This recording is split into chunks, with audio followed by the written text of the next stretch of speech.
Welcome to the Pre to Post Transplant Podcast, a podcast that brings personal stories from transplant survivors, their families, friends, and loved ones. This is where you will hear challenges and triumphs of everyone involved in this journey.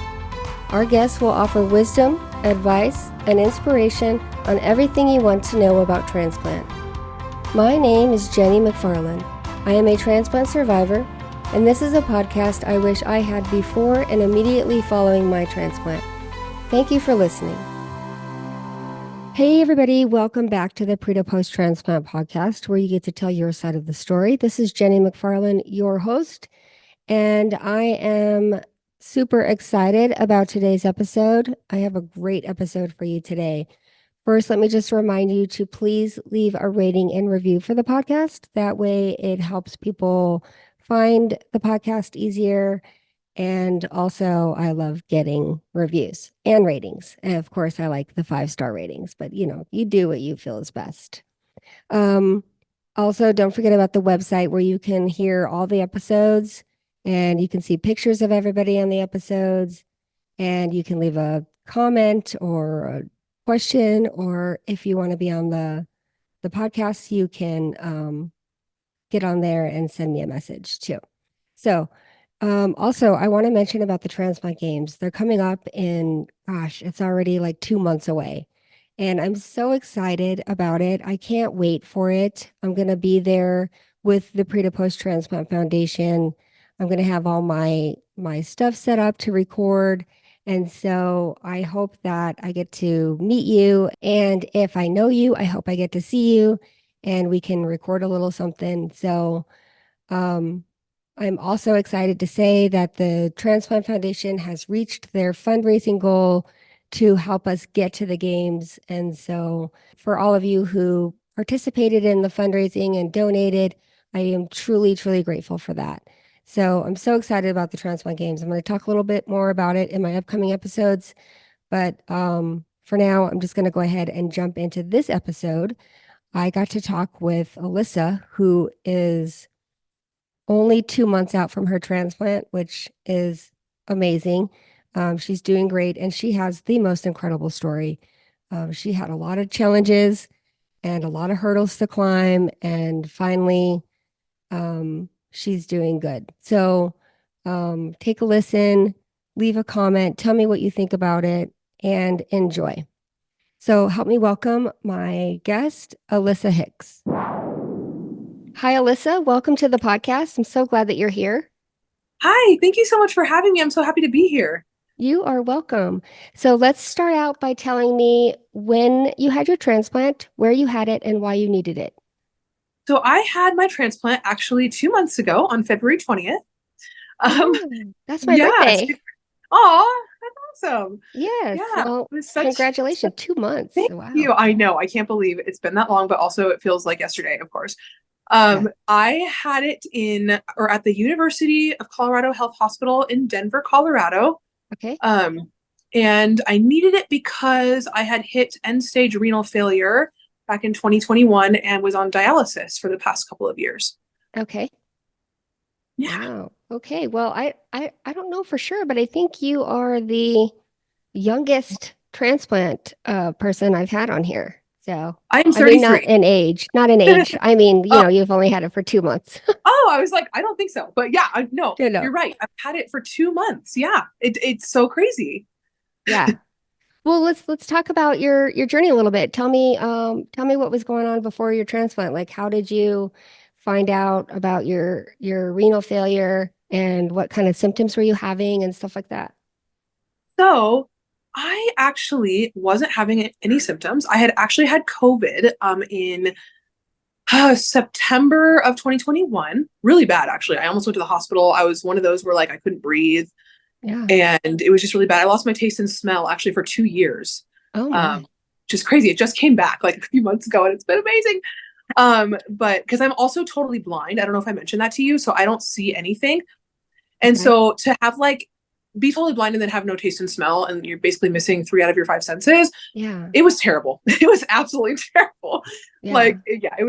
I was more depressed about that than the renal failure, to be completely honest with you. It's crazy to think that, but really, I didn't realize how much I relied on those senses as a blind person. But anyways, Yeah, I So can that was, imagine yeah, being blind and not having those. I mean, like, how do you even know like anything, you know? you You don't have those don't. two And senses. Yeah. I know it's like I wouldn't know if my house was on fire or like if I don't know. Yeah. It's just crazy. Wow. So that happened in September. I had actually just moved where I live now, which is Colorado Springs. Okay. I moved here from Montana. And so anyway, so I had COVID and I decided once I got over COVID to like go to a doctor for the first time, like to establish care and just get blood work, make sure I was okay. So I went to like a general doctor, nurse practitioner, and got a bunch of blood work done, just routine stuff, like a Yeah. complete blood count and all that things. And I wasn't having really any symptoms. I was just feeling tired and I thought it was just from COVID. Yeah. And I was out with my family one day. We were actually at Garden of the Gods, which is like a famous place here in the Springs. It's beautiful. And we were just like having a good day. And I get a call from my primary doctor that I had seen. And she said, "You need to get to the hospital right now because your kidneys are only functioning at 15%." Wow. This is in October of 2021. And I was like, "What? Excuse me?" You had no Uh, idea. no idea. It was out of complete nowhere. And she goes, "Yeah, that's what your blood work is showing. I want you to go um, to the ER to make sure that I'm actually correct." So that's what I did. And they didn't let me go for 24 hours because it was correct.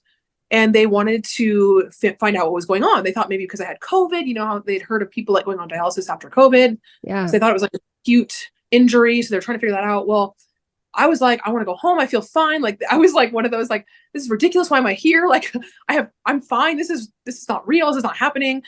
And I kept like begging to go home and they're like, "I'm sorry." And so one doctor came in and she goes, "Well, if you can find me some blood work over the past 6 months or a year, or whatever blood work you have from the past, and we can look at it, then we'll figure out what we're going to do." So I actually called my doctor in Montana because my husband and I were trying. We had one little girl at the time. She was 3, but we had been trying for 2.5 years to get pregnant with our second child and couldn't. Yeah. And so I went ahead and called my fertility specialist in in Montana that I had seen. And she happened to have done a complete blood count back 6 months before or 7 months before. So I got those results. And lo and behold, my kidneys were actually at 17% back then, which was stage 4 kidney failure. Oh my. And the fertility doctor did not even tell me. Like it was signed off, like everything was normal, and nobody said anything to me. So I had been like this for over 6 months with no idea. Oh wow. So yeah, so when the ER found that out here in the Springs, they were like, "Okay, you can go home. This has been going on. Like there's nothing we can do about it. It's not acute." So it's chronic. So they diagnosed me with chronic kidney disease at that point. And I had a biopsy a couple weeks later because they were trying to find out the cause. But unfortunately, they could not find out the cause. All they saw was that my kidneys were severely scarred and damaged for good.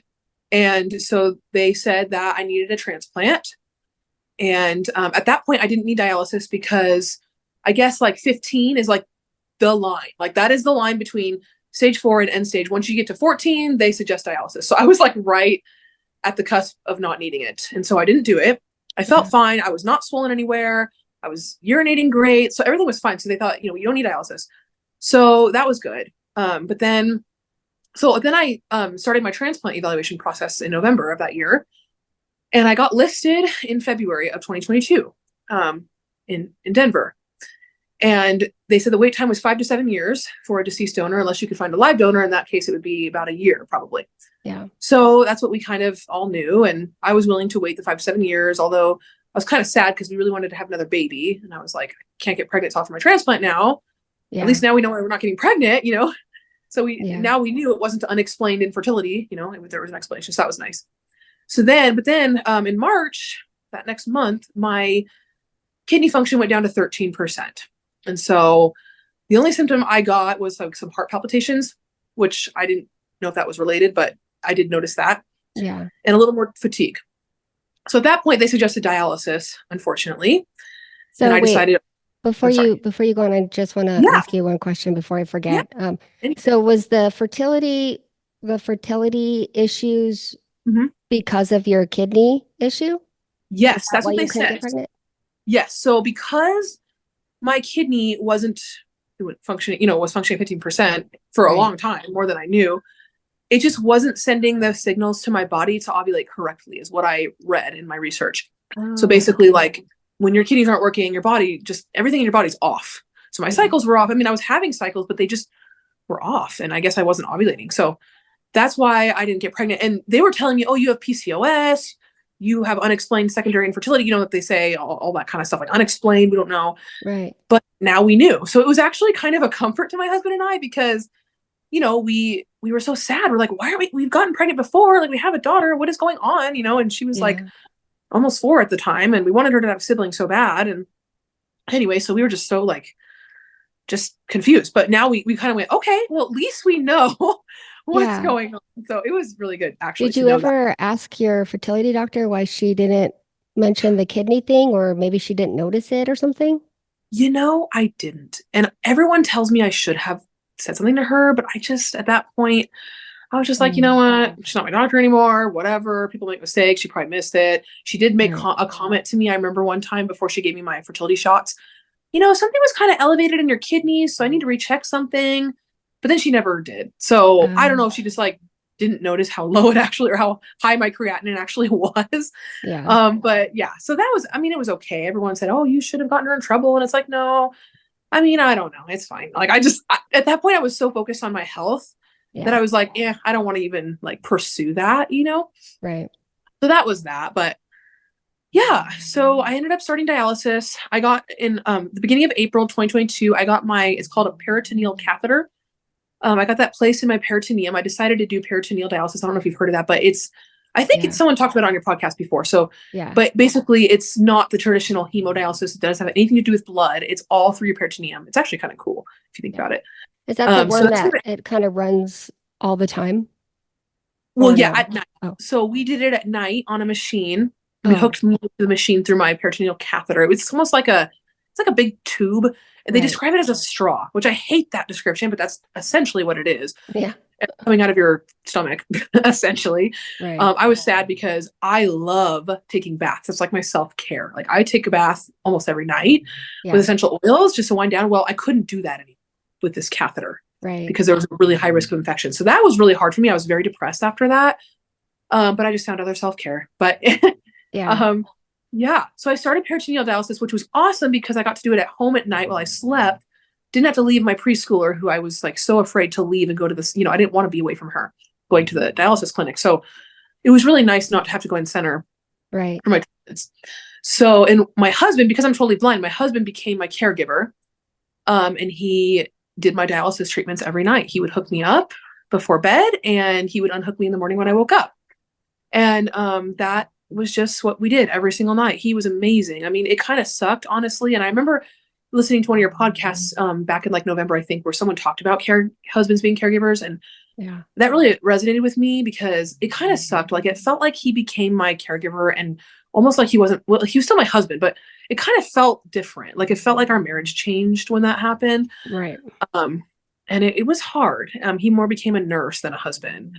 But he did an amazing job. I couldn't have done it without him. He just is so great. So we did that for about 2 months. Well, 2 months into it, I started having problems with my breathing. So my kidney doctor was like, well, we'll send you to the hospital for a chest x-ray to just make sure everything's fine. Because sometimes when you have a lot of fluid and, overload, you start not being able to breathe. But I wasn't swollen. So they're like, well, you don't have fluid overload. So like, what's going on? Yeah. So they were thinking that maybe it was too much fluid in my peritoneum going in. So I went to get a chest x-ray, but before we were on the way to the hospital, and I remember thinking, because every time you get a chest x-ray, they always ask you if you're pregnant. They just always ask that. It's just something they do.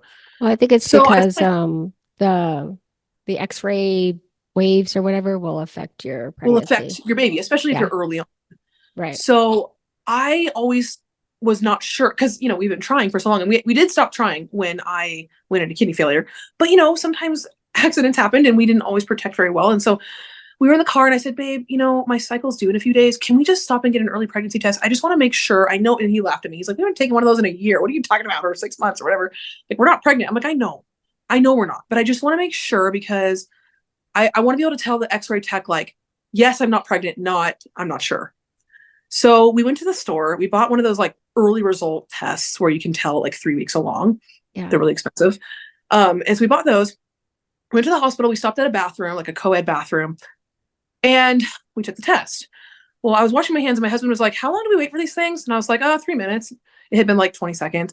And he was just like silent. And I was like, what? Like, what's going on? And he's like, babe, there's 2 lines on this test. And I was like, you're kidding me. No, there's not. And he's like, yes, there is. And you'd think that I'd be like so excited, because we've been trying for so long, but we didn't even try. And I was sick and I started panicking because I had done research, like, because I wanted to be pregnant so bad. Like, can you be pregnant on dialysis? And everything I had read was so scary. It was like, yeah, but you might have a stillbirth. You might die. Like, 50% of women lose their babies in the first 12 weeks and, 75%. And it was all these scary things. Like, so I didn't want to be pregnant on dialysis, like at all. I was waiting until after the transplant. So I was freaking out, like called my doctor, crying, panicking, screaming, like it was bad. So we got in the car. Of course, we didn't have the chest x-ray and I was freaking out. And my doctor's like, it's okay. Just go to Starbucks and take another test. Like, wait till you have to pee again, go take another test, make sure this is actually real, So we did that. And of course it was positive and I freaked, but I remember as I was sitting in my car crying, freaking out, I know this is kind of like some people don't believe in it, but I heard God speak to me and he said, trust me, this is my baby. And so I did. I mean, that was the only thing that comforted me. It was like, what if I die? What if baby dies? I didn't want to lose a baby. I'd already gone through a miscarriage. I didn't want to do that again. And so I was scared, but I decided to trust God and we moved on and we were at the doctor a lot, of course. And it turns out, at my 8-week ultrasound, there was a strong heartbeat, which was crazy because I wasn't expecting that because, like I said, half of people who get pregnant on dialysis lose their babies in the first trimester. Like it's very common to lose the baby. Wow. We continued peritoneal dialysis because my doctor had said it was safe to do so. And so we did. And then we had a strong heartbeat at 8 weeks, which was amazing. I was so thankful for that. I was so scared. And of course, my doctor, my OB recommended termination. And I said, absolutely not. We've been waiting for this for 2.5 years. I'm not doing that. If baby dies on its own or if I die, like, honestly, so be it. Like, it's fine. We're good. So I decided to have faith, instead of terminating. So I was excited about that choice. And we went on with the pregnancy. I was in the hospital a lot, had to have blood transfusions a lot because my hemoglobin went super low. When you're pregnant, that happens anyway, or it can. So it was a very high risk pregnancy, of course. Right. But all the ultrasounds looked amazing. We got to 20 weeks and we found out it was a little boy and the baby was amazing. And what's so cool about that, I was told that I was one of the only dialysis patients that this OB had ever seen, maternal fetal medicine actually, had ever seen that the baby wasn't uterine growth restricted. Because that's a huge risk in dialysis and pregnancies is that either the baby is uterine growth restricted, the mom gets preeclampsia, or both. And that's what causes stillbirth. That's actually a really, really big risk. And I was so afraid of that, but I just had to move on with the pregnancy anyway. But the baby was not uterine growth restricted. At this point in this stage, had you been talking about transplant yet? I mean, not. I guess I forgot to mention. I had, but they made me deactivate myself from the list. I forgot to mention that. Because you were pregnant? Yes. Yeah. So when I called them to tell them I was pregnant, they said, okay, well, we have to unlist or at least deactivate you or put you as inactive. But once you get relisted, you'll save your wait time. And I said, well, that's good because I was afraid that wouldn't happen. So they inactivated me. So I was no longer active during the pregnancy. Thank you. I almost forgot about that. That was huge. Wow. And actually at the time, I forgot to mention too, right before I got pregnant, my mom had actually decided to be my donor. And so she was in the testing process, actually about 2 months into the testing process when I found out I was pregnant.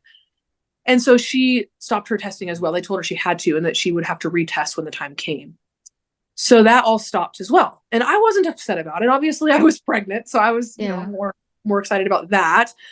So yeah, that was a huge thing that happened, but I was like, okay, once I have a baby, we'll reevaluate. It'll be fine.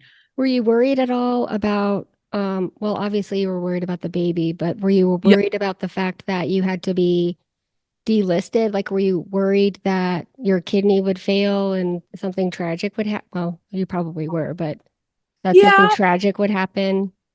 I mean, yes and no. I mean, I knew that dialysis would keep me alive. Hopefully that's the hope. Yeah. But yeah, I was worried. I mean, I knew that the wait was 5 to 7 years for a deceased, and then my mom would be like, if she passed, it'd be like a year. So I knew that would be pushed up, but I just decided, you know what?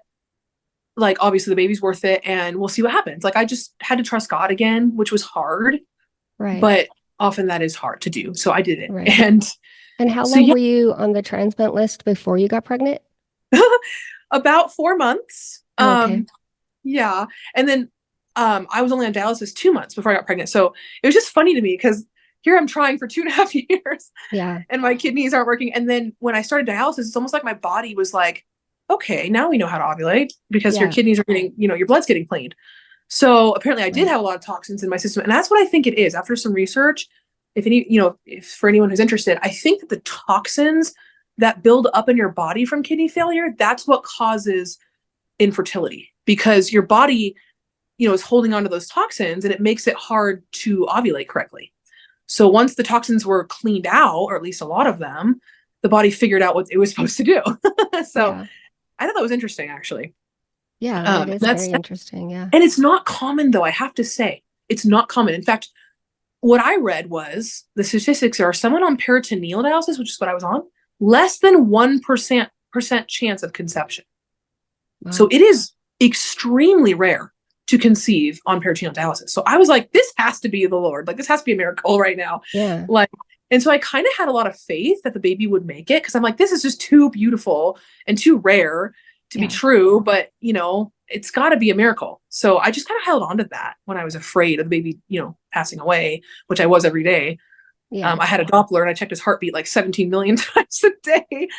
But that's what helped me. So that's what I did. But so that 20-week ultrasound was really encouraging because he was looking great. He was right on track with his growth. I didn't have preeclampsia yet. Spoiler alert.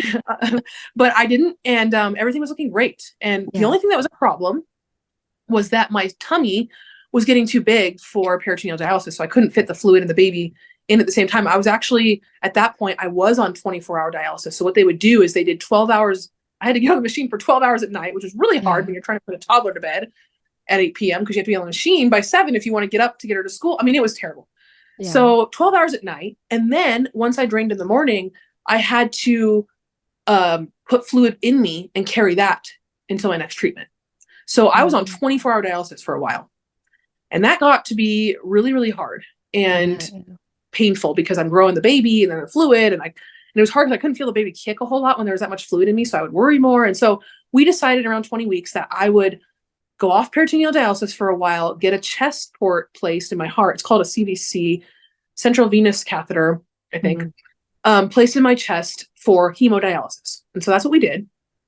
So the only problem with hemodialysis in pregnancy was that you need more dialysis when you're pregnant. So I had to go to the dialysis center 6 days a week, 6 hours a day.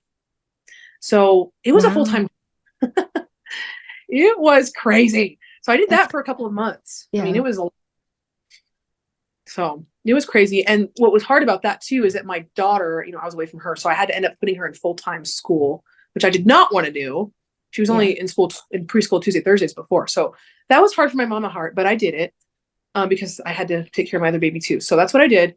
I was there 6 days a week, 6 hours a day, every day, except for Sundays, which it was nice to have a day off. But it was hard. I was very, very tired a lot, but I did feel really good when I was pregnant. Like I made note of that. Like, yes, I was on dialysis. Yes, my kidneys were failing and all of that. And so I had the normal stuff from that, but I felt really good. Like I was able to walk great. I was, I was able to walk on my treadmill a lot. It was weird. I was like, wow, my body does love being pregnant though. Like when I was pregnant with my daughter, I felt great. So I just love pregnancy, like my body does. So I think that's why. But it was just interesting. My blood work looked great. Everything looked great when I was pregnant. It was just crazy. So my doctors were like, you don't have to be on any diet. You're doing great. Like it was amazing. So I loved it. But everything was going great. And then around Christmas Eve, actually it was December 23rd, I was at the dialysis center and my blood pressure was extremely high. And my maternal fetal medicine OB had said, if it ever gets 160 over 100, you have to go to the hospital. And that's around where it was. Yeah. And so, of course, they called an ambulance to come get me because I was scared out of my mind. They took me to the hospital, diagnosed me with preeclampsia. And I was like, great, like I'm doing so good. And then this happens. And how far along were you at that point? I was 24 weeks, I believe. Yeah, 24 weeks. Okay. At that point. So baby actually just, so everybody knows, 24 weeks is when it's considered viable, the baby. But still, if baby were to be born at 24 weeks, which they did threaten, there was only like a 50% chance of survival. Yeah. So it's very, very scary. They actually gave me some steroid shots for his lungs because they were talking about delivering. That's how high my blood pressure was. Wow. And Yeah. I was like, please, you guys, like, please don't deliver. I'll just get on medication, which they put me on, and I'll be fine. Like, and it was Christmas Eve, and I'm like, I need to be home for Christmas morning. My daughter's expecting gifts, and I don't have anything wrapped, and I was freaking out. I'm like, this is not how how I was supposed to spend Christmas. And so I Yeah. begged and cried and like pleaded with my OB to let me go home. And when they watched my blood pressure for about 24 hours, and it did come down.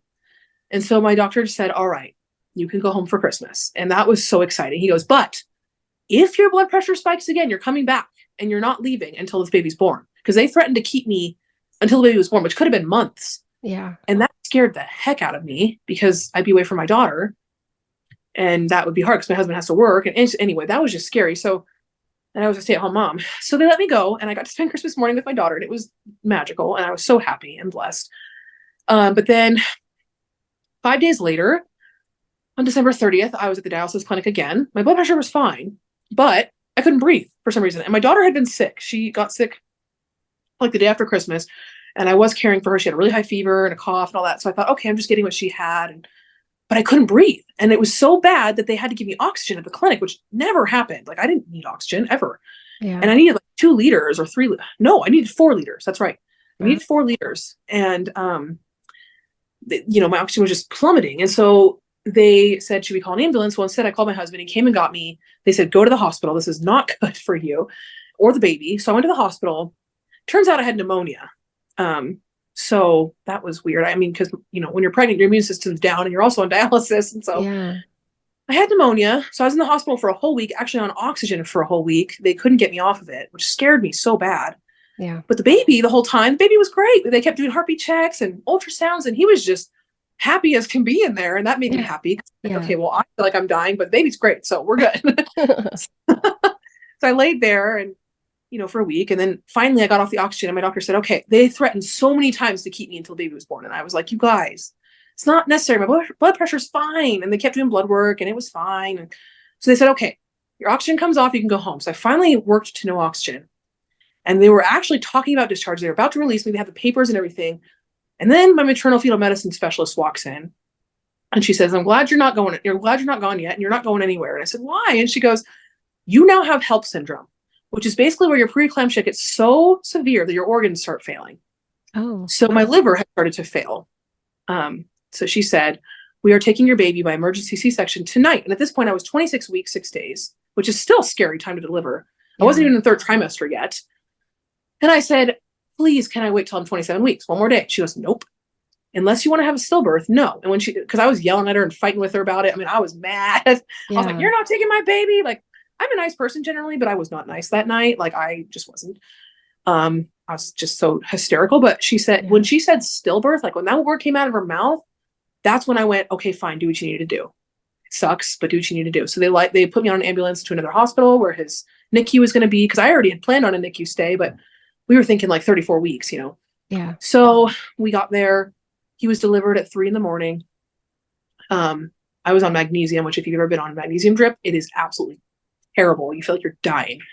So that was horrible. But anyway, he was born about 3:30 a.m., I believe, at 2 pounds, 3 ounces. He had to be intubated right away, went right to the NICU, where he spent the next 110 days. Oh my gosh. Yeah, it was really scary. I didn't get to meet him. I had to go right to the ICU because of how I was. And I didn't get to meet him for a day and a half. Finally met him, and I couldn't hold him till he was a week old because he was so small. They had to make sure he didn't have brain bleeds, which thank goodness, praise the Lord, he did not. Yeah. But I was just so thankful he was alive. I mean, it was scary as heck, him being so small and being intubated, but he was alive. And I thanked God for that. And I knew he was a miracle. And so I held on to that, even though I was so scared that he wasn't going to make it. But he ended up only being intubated for a week. He went on to CPAP, which is like a really high amount of breathing support, and BiPAP as well. He was on that for about 10 weeks. And then he went to high flow, and then he went to low flow. And so he kind of just got better and better and better, grew finally. It took a while. He wouldn't eat from a bottle. I mean, he would, but he wouldn't take enough feeds to go home. And so they ended up inserting a G tube right before we went home because I was just done with the NICU. I was like, you know what, we'll just do a G tube. Like, I want to go home. So it was scary because they had to re-intubate him during the surgery. And of course that was like a lot of PTSD for me. But it turns out that he got to go home, and he's doing great to this day. He's 15 months old, 12 months adjusted, they say. He's more like a maybe 8 or 9 month old in development.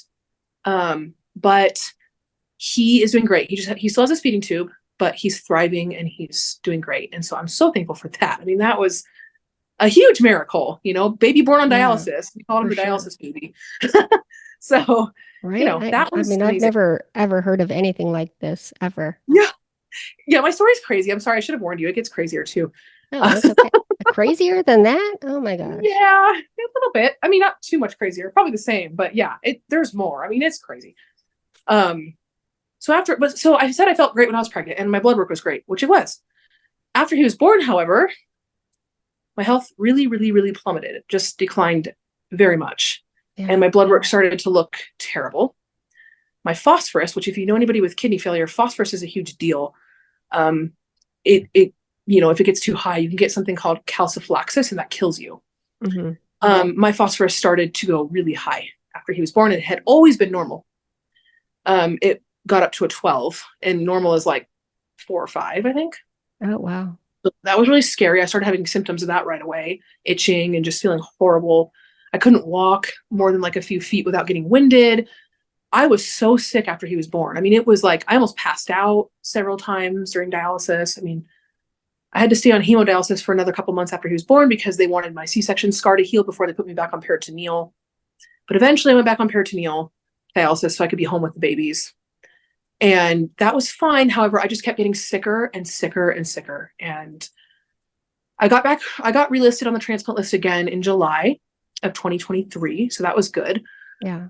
But my mom was no longer interested in being a donor. Well, she was interested, but they require like certain vaccines and things like that. So I told her, I was like, Mom, don't worry about it. Like, I don't, because she didn't want to get vaccinated and for certain Yeah. things. And I was like, well, you don't need to do that for me. It's okay. So I kind of let her off the hook. She would still have done it, but I let her off the hook. Yeah. So I decided to just wait for a deceased donor at this point. But I was so sick that I was like, I wonder if this is I started getting a little scared at this point because I was like, oof, I don't know. Yeah. So like I said, I just kept declining. Phosphorus went up to a 14. My hemoglobin got so low. One time it was 5.5. I had to go rush to the ER for a transfusion. I mean, it was just bad. Like I was so sick. I couldn't even take care of my baby. I mean, I did it because my husband had to go back to work, but it was like all I could do to feed him and change his diaper. And then I had to sit down again. Like it was so bad. Yeah. So I felt bad because when he came home, he was still like a newborn. And all I could do, I mean, I held him a lot, but I just felt like it makes me want to cry, but I feel like I wasn't there for him like I should have been. And Yeah. that affected our bond tremendously. Obviously his birth affected our bond too, which we're working on it now, but it's getting better. But like our bond just wasn't there. And there was a lot of trauma, a lot of sickness, and just, all of that. Yeah. So it comes with a lot of trauma to be sick and to have a preterm baby and all of that. Right. So that was really hard on me. I'm sure it Um, was. I mean, you're already dealing with, renal failure and dialysis and all yeah, these problems. And then you have a brand new baby who is born super early and has his own health issues. And so yeah, yeah. it takes a strong person to go through that. So It was really hard. I cried a lot. yeah. I prayed a lot. God really got me through that. He was so faithful to get me through that because I couldn't have gotten through it on my own.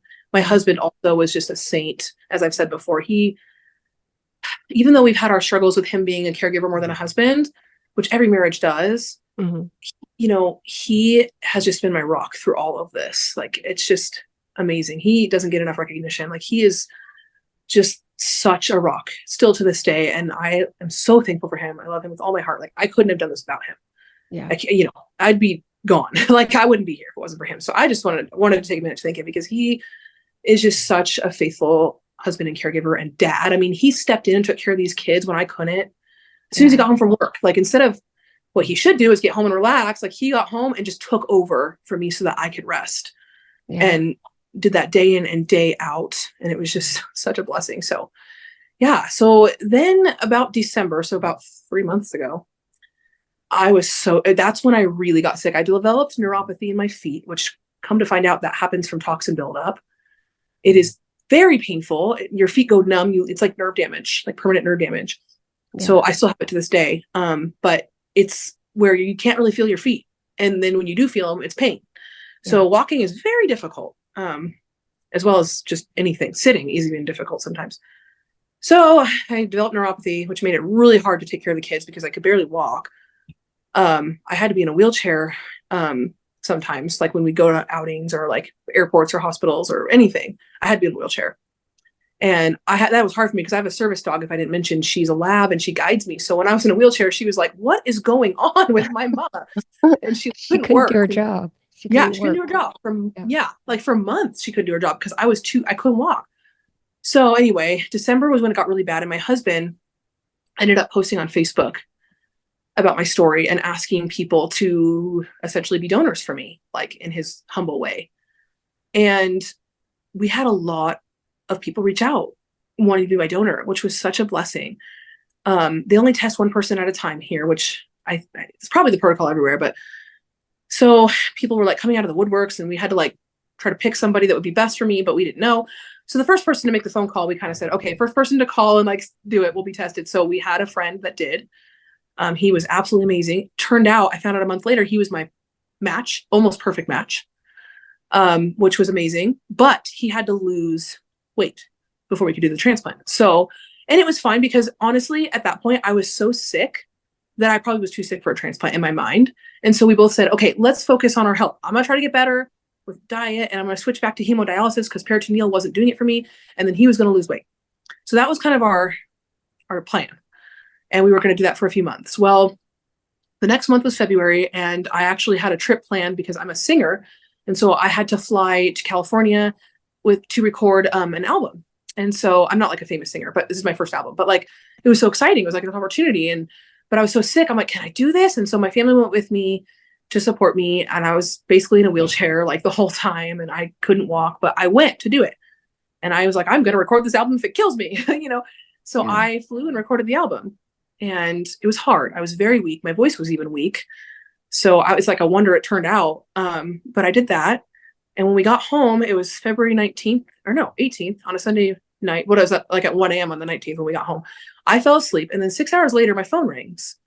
So this is the 20th at 7 a.m. I answer it, and it's the hospital in Denver saying, we have a kidney for you.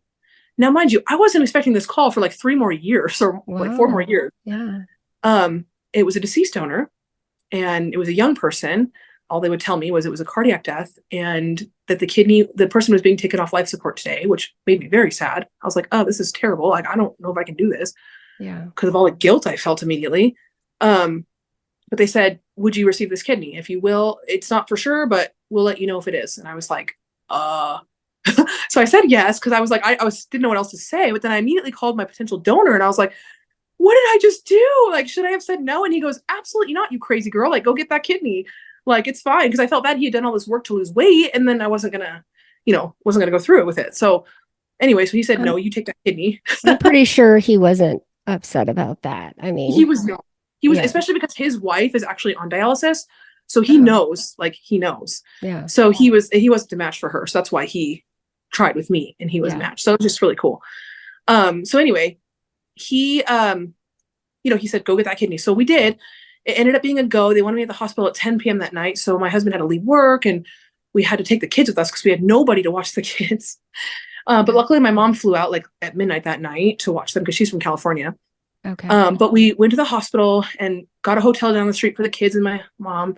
My husband got to be with me, which was really nice. And I was so afraid that I was too sick for the surgery. So I was kind of expecting to be turned away, to be honest with you, because my blood work was just crazy bad. Everything was off, like not how they want it for a transplant, especially my phosphorus. It was like I said, at 14 at that point. So I laid there. They dialyzed me. They got me all ready for surgery, but I kept expecting no, go home. Like, you're too sick. And so that was my expectation. And I kept asking every nurse, what do you guys think about my phosphorus? Like, is it too high? And they're like, what are you talking about? And I'm like, what do you mean? What am I talking about? Like, you guys don't take that. Like, you guys don't transplant people like that. So they were like confused. I was so scared. And so finally at like 6 a.m. that morning or 7, I think, they came in and they said, okay, we're taking you back. And I'm like, wait, this is actually happening? And they said, yeah, like it's actually happening. So they took me back, and I was transplanted that morning. Yeah. Wow. That's fantastic. Yeah. Yep. It was crazy. I was I not expecting. mean, thank God you were back in town from I your know. I just trip. gotten home Yeah. 6 hours before. I was like such a God thing. I'm like, thank you, Lord. It was just a miracle in every sense. Yeah. But when I woke up from the transplant, I immediately knew, like, well, first of all, I was on a lot of medication. So at first I just thought like, okay, well, you're supposed to feel terrible after a transplant, like obviously. But after about a day, I started to know something was wrong because my feet started swelling even more than they already were Yeah. and hurting even more, which I had neuropathy and swollen feet anyway. Um, but it was getting worse, not better. And I was like, what is going on? Like, my transplant's supposed to make this thing go away. Like, what's going on? Because I'd heard so many stories with kidney transplant patients that said like, oh, I got a transplant, and then I felt like I could run a marathon 2 days later. I was amazing. Like, I felt great. And that's the only, I mean, I'd heard about some people that it didn't go well, but mostly I had only heard good stories. And so I was expecting to wake up and feel amazing after recovery, obviously. Yeah. But I didn't. I started feeling worse and worse and worse to the point where like they got me up to walk on day one, I think, or two. No, day two. And I couldn't do it. I mean, I did it, but I was like, it hurt so bad. And I kept saying, why are my feet swollen? Why are they? Oh, honey, it's just normal after surgery. You can swell. It's okay. You know, the nurses kept saying that. And they were encouraged because I was peeing, which I hadn't urinated before that in months. I mean, I just didn't urinate anymore because I was so sick and my kidneys were so bad. So my kidney percent was down to like a 2 in function. So like I wasn't urinating anymore. So when I started urinating, they're like, "Oh, it's working great. You're good," you know. Yeah. And so that's what they kept telling me, like, your kidney's working. But when I got the blood work back, it said 20%. And I'm like, okay. But they're like, oh, that's normal. It starts that way and then it comes up and, you know, it comes higher every day. And I'm like, okay. So on let's see, I was there 4 days, I think. On day 4, they're like, okay, you ready to go home? And I was like, not, I feel terrible. Like I was in so much pain. My legs, ankles, feet were like so puffy. You know, I was so swollen. I couldn't even believe it. I was like, guys, this is how I felt on dialysis. It kept worse. Like, they're like, oh, honey, it'll go away. It's just surgery swelling. I'm like, okay. So they sent me home. It was a whole like deal. I rang the bell. It was a beautiful moment, you know, and I went home. Well, I just knew like that night when I got home, I was like, something's not right. My feet hurt. Like my neuropathy's gotten worse. My swelling's gotten worse. My legs looked like my mom and my husband were freaking out. My legs looked really swollen. My face started to look swollen. They're like, dude, you didn't have a swollen face when you were on dialysis, only legs and feet. Like, what's going on? So about 12 hours after I got home, I ended up going back to the ER, but not for my swelling. It was because my drain site, where they have like a drain site for kidney transplant patients. I don't know about other transplants, but yeah. Well, it started gushing blood, like really bad. So I went to the ER because that's what they told me to do. And it turns out when I got to the ER, they were kind of concerned, not about the blood. They're like, oh, it's fine. But they started seeing my blood work come back and they're like, your sodium's low. Like something's not right. So they ended up sending me back to Denver, which is an hour and a half from my house, back to the same place I was, the transplant floor. Actually, I couldn't go to the transplant floor. They had to put me in ICU because there was no room. Yeah. But they were kind of worried about me. So they put me in like surgery trauma ICU or something like that. So I went there and my sodium kept going lower.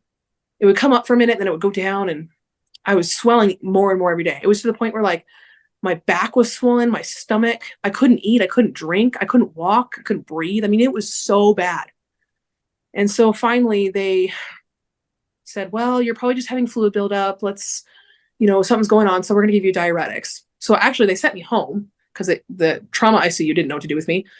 They sent me home. I came back for my follow-up appointment and they gave me diuretics. And they said, okay, take these for a few days. You should be peeing everything out that's in you right now. Because I had gained 30 pounds of fluid. I started my surgery at 120, weighing 120, and the scale said 150. Wow. And I was like bawling, of course, because when the scale says 150 and that's not normal for you, like, you know, you're 30 pounds overweight, you freak out a little bit. I knew it was fluid though, because what else would it be? I mean, so it was bad. I mean, I had never had that much fluid retention, even on dialysis and pregnant. So this was huge. Yeah. So we started the diuretics.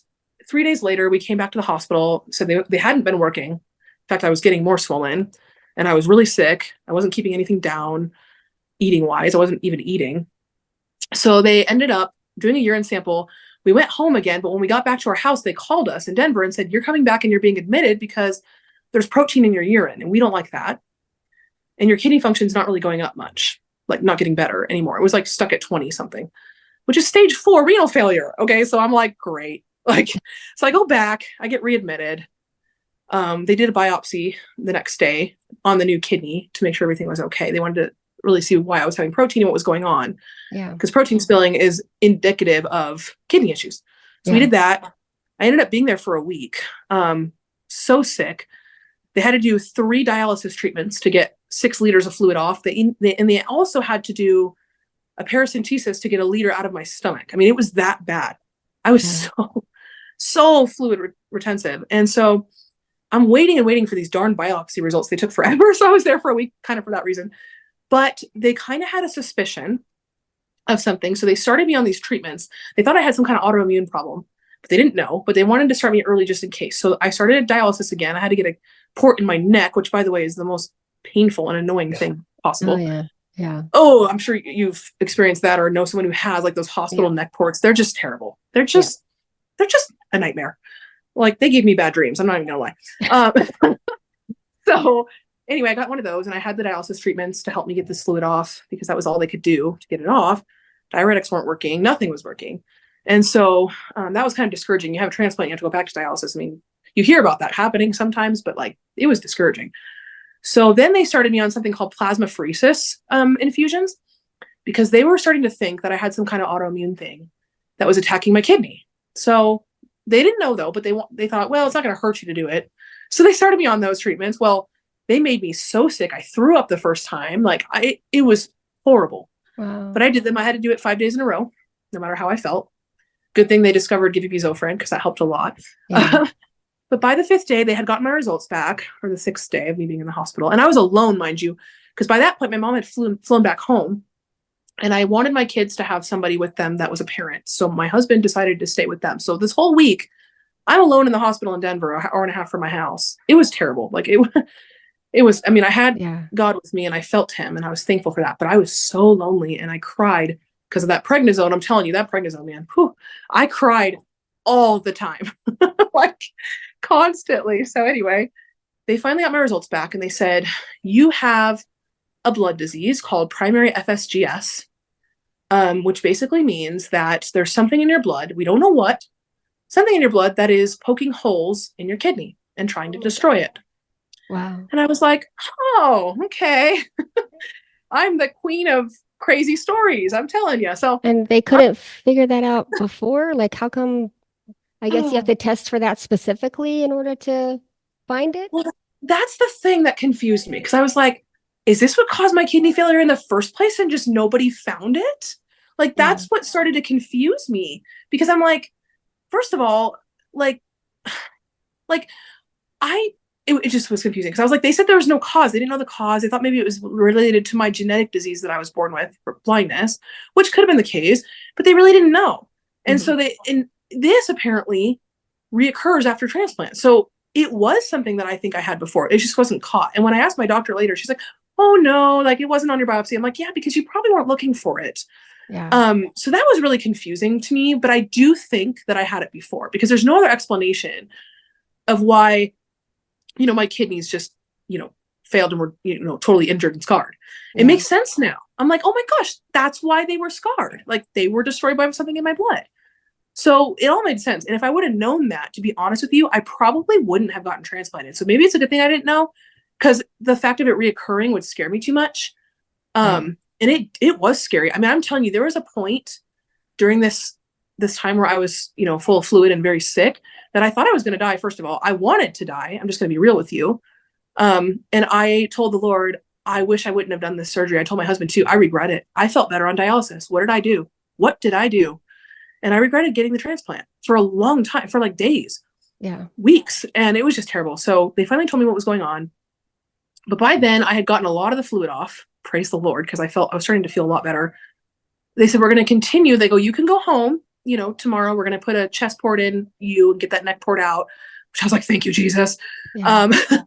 And we're going to send you home, but we're going to have you come back here twice a week for plasmapheresis treatments. And we're going to keep this up because we don't know what else to do. If we don't do anything, your kidney's going to fail because it was still in failure. Yeah. So that's what we did. I finally got to go home, which was the best thing ever, but I felt terrible. I mean, I felt better because I didn't have a lot of fluid anymore, but I still just felt so weak and terrible and just, But the good thing is I was starting to urinate a lot and I wasn't doing that before.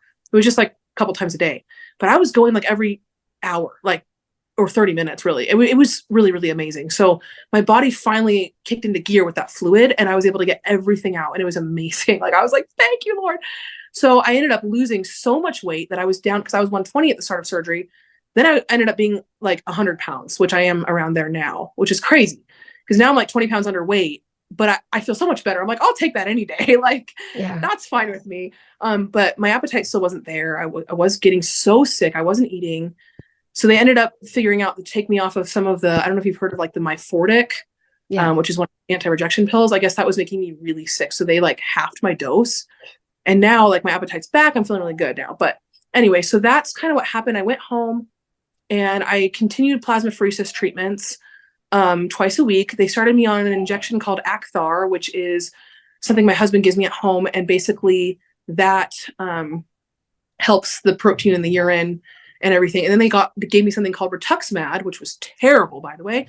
It's an infusion where it also helps, the kidney and the body, the autoimmune responses and the protein in the urine. And it made me so sick. But anyway, so I was in and out of the hospital with treatments, still am. I'm getting IVIG now because the plasmapheresis killed all my antibodies, even the good ones.